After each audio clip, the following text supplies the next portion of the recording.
USTMত আপোনালোকে আচলতে কেনেধৰণৰ পৰিৱেশ মুখ্যমন্ত্ৰী অভিযোগ কৰাৰ ধৰণেই হৈছে নেকি কথাবোৰ?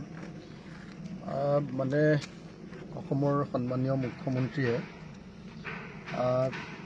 যিখিনি কথা কৈছিলে তেতিয়া আমাৰ যিটো ধাৰণা হৈছিলে যে USTMে সঁচাকৈ বহুত পাহাৰ ইয়াত ধ্বংস কৰি আছে আৰু USTMৰ কাৰণেই আমাৰ গুৱাহাটীৰ বানপানী হোৱাটো হয়নে নহয় এইটো চাবৰ কাৰণে এবাৰ আমি ৰাইজৰ দলৰ প্ৰতিনিধিসকল ইয়ালৈ আহিছিলোঁ।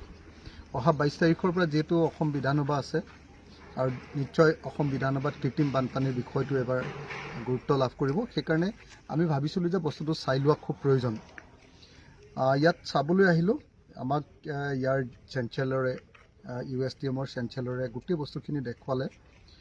দেখুৱাৰ পাছত মই এইটো নিশ্চিত হৈছোঁ যে মুখ্যমন্ত্ৰী কোৱাৰ দৰে USTMত তেনেকুৱা ধৰণৰ কোনো ঘটনা ঘটা নাই। USTMৰ পৰা যিখিনি পানী গৈছে তেওঁলোকৰ এৰিয়াবিলাকৰ পৰা, বিশেষকৈ ইউনিভাৰ্চিটি আৰু মেডিকেল কলেজৰ এতিয়া য'ত বনাই আছে মেডিকেল বনাই আছে তাৰ পৰা যিখিনি পানী গৈছে সেইখিনি তেওঁলোকে প্ৰপাৰ চেনেলৰ জৰিয়তে ড্ৰেইন আউট কৰি দিছে আৰু সেইটো ড্ৰেইন আউট কৰি গৈ গভৰ্ণমেণ্টৰ ড্ৰেইনত পৰিছেগৈ। আৰু দেখা গৈছে যে তেওঁলোকে ড্ৰেইন আউট কৰাৰ সময়ত অসমৰ মুখ্যমন্ত্ৰীয়ে যিটো কথা কৈ আছে যে ৰঙা পানী বা অশোক সিংঘালে যিটো কথা কৈ আছে যে ৰঙা পানী, ইয়াৰ পৰা মানে আপোনাৰ USTMৰ পৰা ৰঙা পানীটো তেওঁলোকে এৰি দিয়া নাই। ইয়াত আফটাৰ ট্ৰিটমেণ্ট তেওঁলোকে পানীটো এৰি দিছে। গতিকে ড্ৰেইনত যিখিনি পানীও গৈছে সেইখিনি পানীও তেওঁলোকৰ ইয়াত ৰঙা পানী নহয়। আমিতো USTMক জগৰীয়া কৰিবৰ কাৰণে আহিছিলোঁ, ধৰিবৰ কাৰণে আহিছিলোঁ, কিন্তু ইয়ালৈ আহি মুখ্যমন্ত্ৰীয়ে কোৱাৰ নিচিনাকৈ আমি তেনেকুৱা একো দৃশ্য দেখা নাপালোঁ। আৰু আমি যেতিয়া আহিছোঁ লগত ছিনিয়ৰ মোষ্ট কেইজনমান সাংবাদিকক লগত লৈ আহিছোঁ ইয়ালৈ। অসমৰ এই সংবাদ জগতৰ কেইজনমান ছিনিয়ৰ মোষ্ট সাংবাদিকক মই লগত লৈ আহিছোঁ।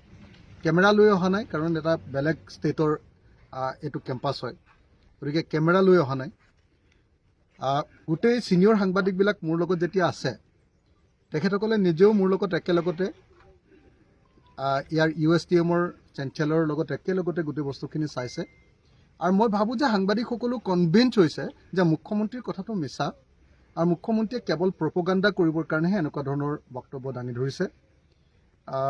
মই ইয়াৰ পাছত আৰু বেলেগ বেলেগ ধৰণৰ মোৰ নিজৰ চ'ৰ্চৰ পৰা ইয়াৰ পৰা আৰু কি ধৰণৰ আৰু কিবা কিবি লোকচান আছে নেকি, ইক'লজিকেল কিবা লোকচান আছে নেকি, তাক লৈ মই চাইণ্টিফিকেলি আৰু বস্তু গোটাই ল'ম অসম বিধানসভাৰ সময়খিনিত যাতে মই ক'ব পাৰোঁ। কিন্তু মুখ্যমন্ত্ৰীয়ে কোৱাৰ নিচিনাকৈ USTMৰ কাৰণে গুৱাহাটীৰ কৃত্ৰিম বানপানী হৈছে এই কথাটো USTMলৈ ভিতৰলৈ আহি তেখেতে চাবলৈ আহিবলৈ কৈছিলে, আমি চাবলৈ আহিলোঁ। আহি সেইধৰণে মই কনভিন্স হোৱা নাই, মুখ্যমন্ত্ৰীৰ কথামতে কনভিন্স হোৱা নাই, বৰং মুখ্যমন্ত্ৰীৰ কথাটোৰ ঠিক বিপৰীত দৃশ্য এটাহে ইয়াত দেখিবলৈ পাইছোঁ। আৰু সেইকাৰণে আশা কৰিম যে মুখ্যমন্ত্ৰীয়ে আকৌ এবাৰ নিজে ইয়ালৈ আহিব। ইয়ালৈ আহি দেখিলোঁ যে মুখ্যমন্ত্ৰীয়ে ইয়াত এটা ডাঙৰ বিল্ডিং, শংকৰদেৱ বিল্ডিং বুলি এটা বিল্ডিং তেখেতে নিজেই ইনাগুৰেট কৰিছে।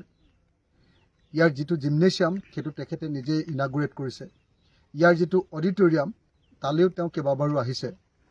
গতিকে অসমৰ মুখ্যমন্ত্ৰীয়ে চাগে জানে, আৰু মুখ্যমন্ত্ৰীয়ে যোৱাবাৰ মানে গোটেই বানপানীটোৰ কাৰণে শত্ৰু কৰি লৈছিলে, তেওঁ থিম কৰি লৈছিলে আপোনাৰ শিল হাকু বিলক। 2022 আৰু 23ত তেওঁৰ শত্ৰু আছিলে শিল হাকু বিল। 2024 চনৰ তেওঁৰ যিটো শত্ৰু এই গোটেই বানপানীৰ কাৰণে তেওঁ যাক এনিমি কৰি লৈছে সেইটো হ'ল USTM। আৰু যিহেতু USTMৰ মানুহজন ইয়াৰ চেঞ্চেলৰজন এজন সংখ্যালঘু মানুহ, গতিকে ইয়াক তেখেতে জেহাদ নাম দি দিছে, ফ্লাড জেহাদ। তো এইবিলাক অসমৰ মুখ্যমন্ত্ৰীজনৰ এটা সাম্প্ৰদায়িক ঠেক ছেক্টেৰিয়ান কমিউনেল চিন্তা। কিন্তু ডেফিনেটলি USTMৰ পৰা যিখিনি ক্ষতি হৈছে সেইখিনি কথাও মই বিধানসভাত ক'ম। মই নিজে বহুত সময় এইখিনি চাই লৈছোঁ। কিন্তু মুখ্যমন্ত্ৰীয়ে কোৱাৰ ধৰণে গুৱাহাটীৰ কৃত্ৰিম বানপানীৰ